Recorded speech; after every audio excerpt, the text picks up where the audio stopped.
The classroom buzzed with chatter as students settled into their seats. Today was the big science presentation, and Malik, a bright 14-year-old, had worked tirelessly with his model volcano.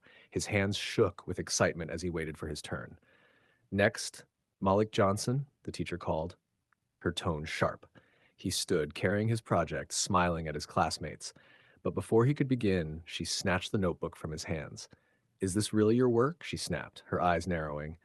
I've seen better from students with actual dedication. Don't try to cheat your way through my class. The room fell silent. Whispers fluttered around him. Malik's face burned with shame. He opened his mouth, but no words came out. A girl in the front row stifled a gasp. That's his project. He did it himself. Quiet, the teacher barked, waving her hand dismissively. I know what I saw. Don't lie to me. Malik's chest tightened. He clenched his fists, his confidence slipping. The teacher continued her tirade, questioning his intelligence and even muttering under her breath about students who don't belong here. By the time class ended, Malik's project sat on the desk, untouched and humiliated. He slumped into his chair, his pride crushed. Outside the classroom, his best friend whispered, I'm filming this. People need to see what just happened. Malik glanced at the phone, conflicted. Should he let this go, or show the world what had just happened? And somewhere at home, his father would soon hear about it. Not through the school, not through teachers, but through the quiet ripple of truth that was about to reach him. Don't forget to like, comment, and subscribe to Golden Stories, where injustice is exposed and truth always wins. Malik sat at the kitchen table, replaying the video his friend had taken.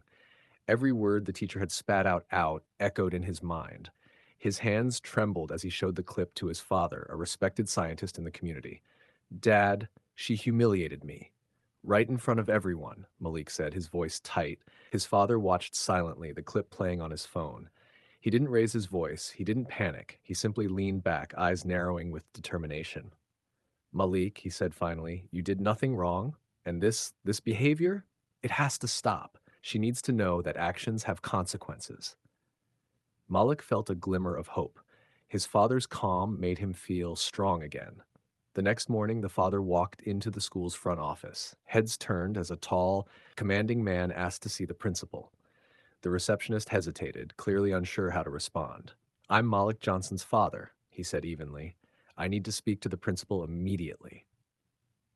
In the office, the father explained the incident, showing the video. The principal's eyes widened. I didn't realize it escalated like this, she stammered. Meanwhile, rumors spread through the school. Students whispered in hallways, phones out, recording the father calmly advocating for his son. Some teachers shifted uncomfortably, realizing they had ignored similar incidents in the past. Back in the classroom, the teacher stared at the empty desks, the walls suddenly closing in.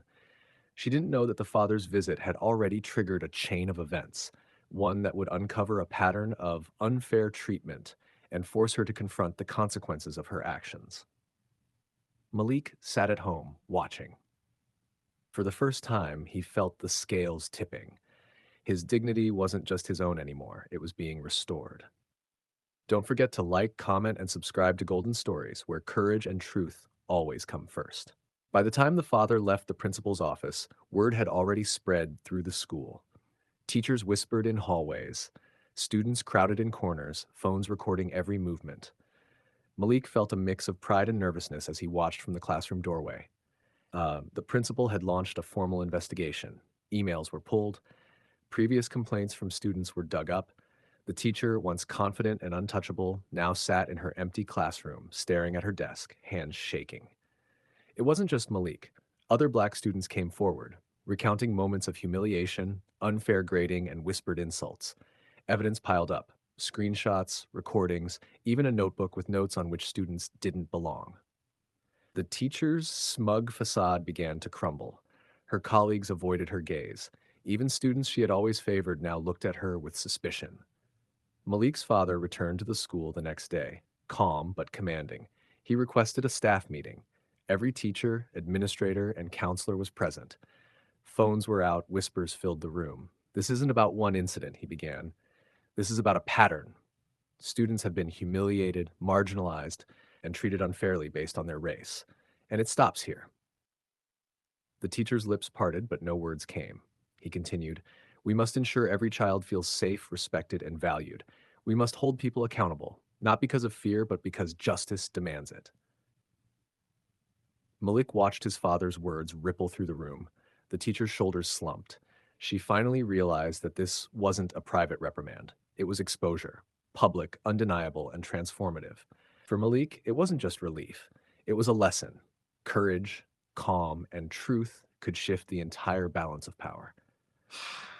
If you're following this story, don't forget to like and subscribe to Golden Stories, where every injustice meets its reckoning.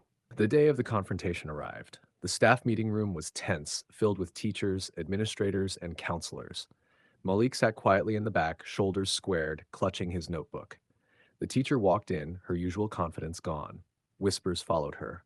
Every eye seemed to pierce her. Malik's father stood at the front, calm but authoritative. "We've reviewed all evidence," he began. "It's clear that some students have been treated unfairly, humiliated, demeaned, and marginalized based on race. This is unacceptable." The teacher's face drained of color. I didn't mean. Intent doesn't erase impact," the father said firmly. "You humiliated Malik in front of his classmates, but more importantly, we've uncovered a pattern, a record of mistreatment affecting other students." Just gasps rippled through the room.